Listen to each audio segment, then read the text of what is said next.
Le prince Philippe a une fois fait rage contre Elton John, lui disant qu'il ressemblait à un imbécile, a révélé le chanteur.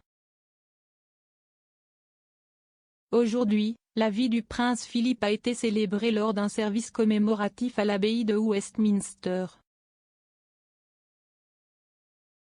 La famille, les amis et les associés du duc d'Édimbourg se sont réunis pour honorer son héritage. Philippe est décédé l'année dernière à l'âge de 99 ans. Ses arrangements funéraires ont été grandement simplifiés en raison des restrictions liées au coronavirus. Le service d'aujourd'hui a réuni 1800 personnes. La congrégation comprenait des membres de la famille royale, des dirigeants politiques et des membres de la famille royale européenne.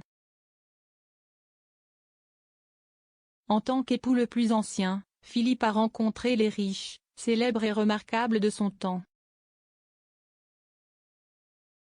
L'un d'eux était le légendaire musicien Sir Elton John, que le duc a rencontré à la fin des années 70.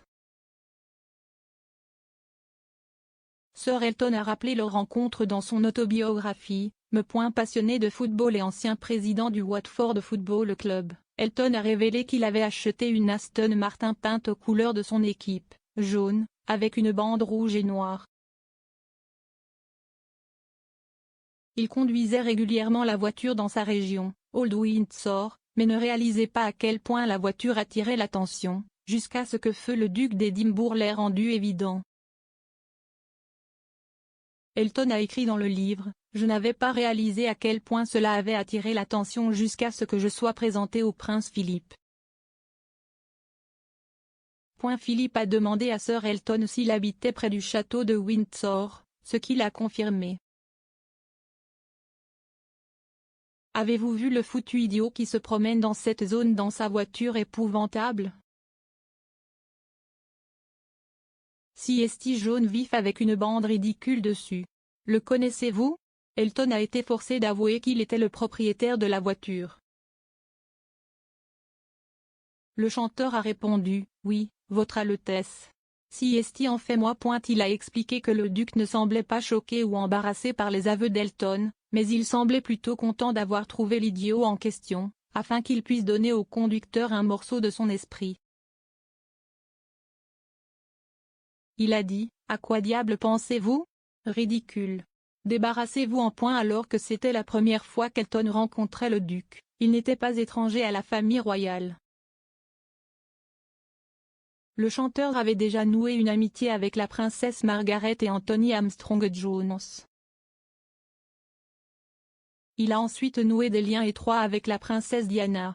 Les deux se sont rencontrés pour la première fois en 1981 lors de la fête d'anniversaire du prince Andrew au château de Windsor. Cependant, la paire est tombée des années plus tard. Diana avait promis d'écrire la préface du livre Rock and Royalty réalisé par leur ami commun, Gianni Versace.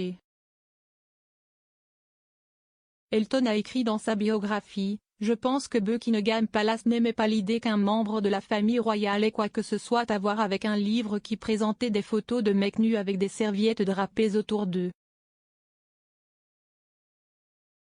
Elle était désireuse de construire des ponts avec la société à ce stade, bien qu'elle ne soit plus une royale active.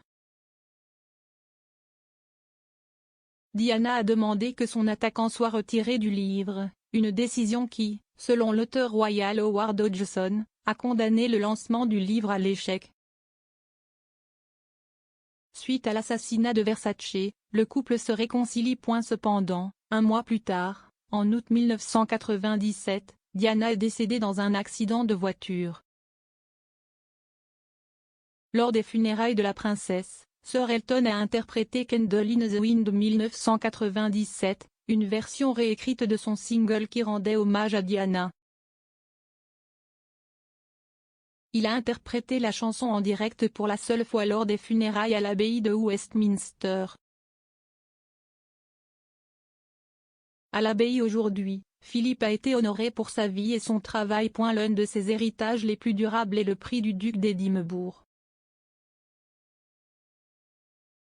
Doyen Sonny Barr, titulaire d'un Gold Award, a décrit l'impact que le projet caritatif le plus connu de Philippe a eu sur sa vie et sa carrière.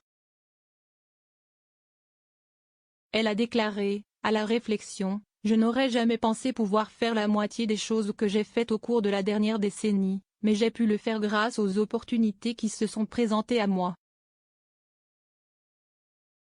En 1956, lorsque le duc de Édimbourg a créé le prix, il avait la vision de créer un programme qui soutenait le développement des jeunes du monde entier.